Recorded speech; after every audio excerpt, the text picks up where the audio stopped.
I'm here with two flying Karamazov brothers who are out of frame. Yes! That's a Karamazov finger. Is it Karamazov or Ov? Yes, the two founding brothers differed on that. Oh, interesting. That's an interesting topic for an interview. Actually, no, it was the Karamazov or Karamazov with a T or no. Motsov? Yeah, but nobody went off. Nobody went off. Karamazov. I don't think any Karamazov has ever called the Karamazovs the Karamazovs. Well, you're off screen right now, so let's get in a little closer. Oh, they're sneaky. They're like ninjas.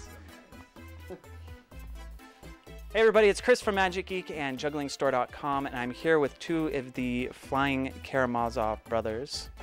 Ho! And I wanted to talk to you guys a little bit about what it's like being in the group. That's the first time I've ever done a ho. Well, there you have it. I know there's a lot of music in your show and a lot of juggling. How does the music affect the juggling and the juggling affect the music?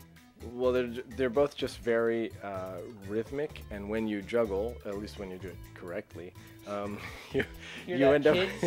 you end up with a very nice smooth cadence, which you can vary at will in a musical way. And so a lot of the things that are both juggling and music are like things that are percussion, using the juggling instruments as percussion instruments, either when they hit your hand or when they're in your hand, you hit them, you hit something else with them, or you throw them at something else or someone else. Does the juggling present limitations on the type of music that you're able to use?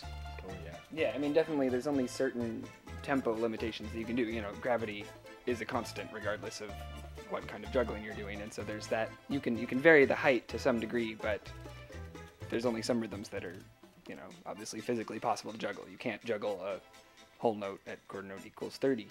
Yeah, kids. For you music nerds. Don't try that. You mentioned before that you aren't the original members. What's it like when a new cast member comes in to play? Does that change things a lot? Is there a lot of adjusting to that?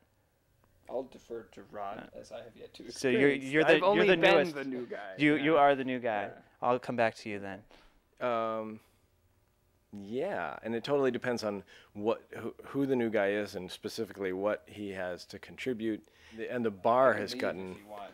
Yeah, do you want privacy for this? Is that? Could everyone go? I just need to be alone. All right. All right. Okay. Oh. All right. I'm going to talk about Steven now. He's still there. Does that change the show in any way? The new person coming in? We try not, if it's a transition where we're doing a show and we switch personnel, but we want to keep doing the same show, we try to change the show as little as possible.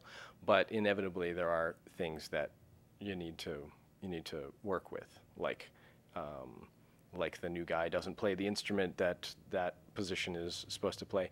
Actually, with Steven, I don't know if we've had to significantly change anything, because he's already a great juggler and a great musician who will learn whatever instrument. Could you go away again, please? Yeah.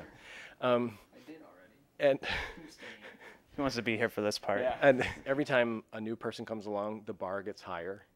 Like, by present standards, I don't know if I would have been hired. I'm not sure, but certainly, I mean, well, I don't know how much I want to say. You look at who gets hired now and the caliber of what they can do, and like, you know, when the first guys were first starting out, they didn't have half the chops that the last few guys that have been hired have. But that's because there were no flying Karamazov brothers yet, so they didn't even know what they wanted. Okay, excellent. So I'll make a different question for you now that I know you're the best juggler in the. No, he just said it.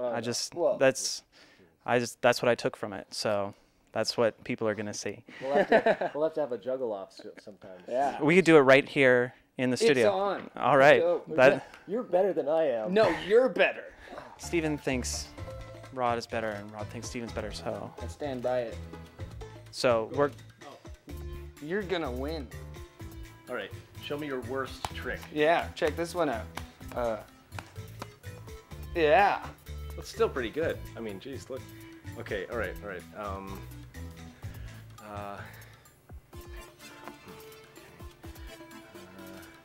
Oh, this is a beanbag trick. Anyway. That was great. I know you wanted to be in this show for a long time. Was it what you thought it was going to be? Is it kind of what you expected, or have there been a lot of surprises along the way? A lot of it's what I expected. There's more heavy lifting involved than I had imagined when I was 14, but that's all part of the fun. No, it's a lot like how I imagined. It's literally a lot of it is the same material I saw them performing when I was 14. So it's like, oh, I get to do jazz now. I get to do rhythm one. I get to do these pieces that I saw that looked like a lot of fun. Yeah. See how boring that was. Oh, but I can do the deconstructed one-up pirouette.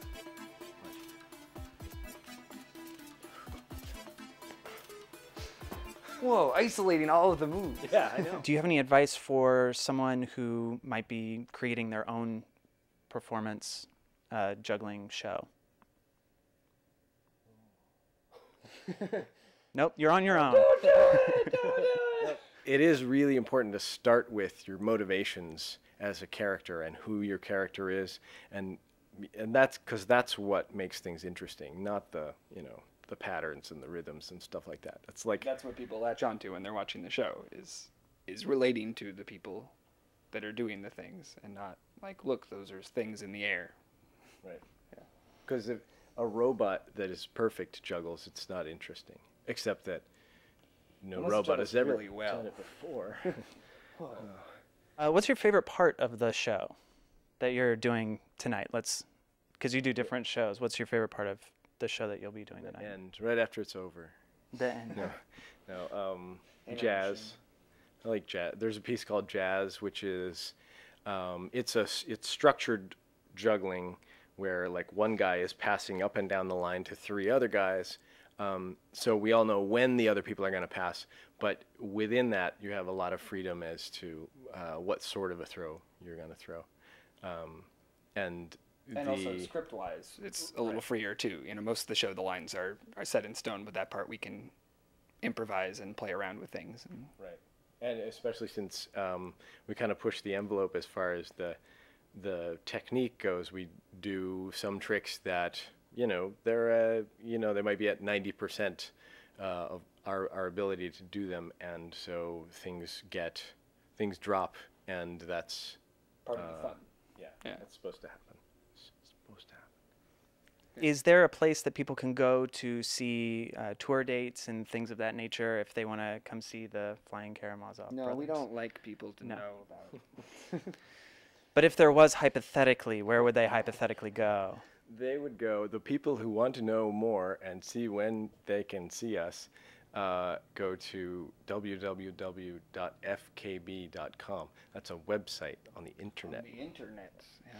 And we will have a link to that website somewhere on the side thing if you're watching this on YouTube. It's right here. And in that corner. and if you're watching this on a blog, it'll probably be below us, like down there.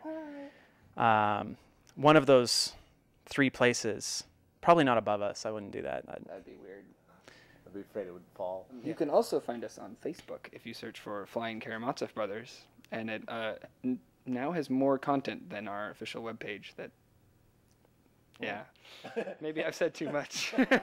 So people can be a fan? Is that You can it's be a fan? Group? You can officially be a fan. I'm going to go do that right after this interview. I highly recommend it. I'm absolutely going to do that. Well, thank you very much for coming in today. One in one hand. I could spin around for that. Yeah? Yeah. Okay, you spin. Go. Yeah, wait, do a double spin. Ready? Oh, my. Ready? Well, I don't know if we've proven anything, but it sure was an interesting experiment. So thanks for watching. We'll see you next time.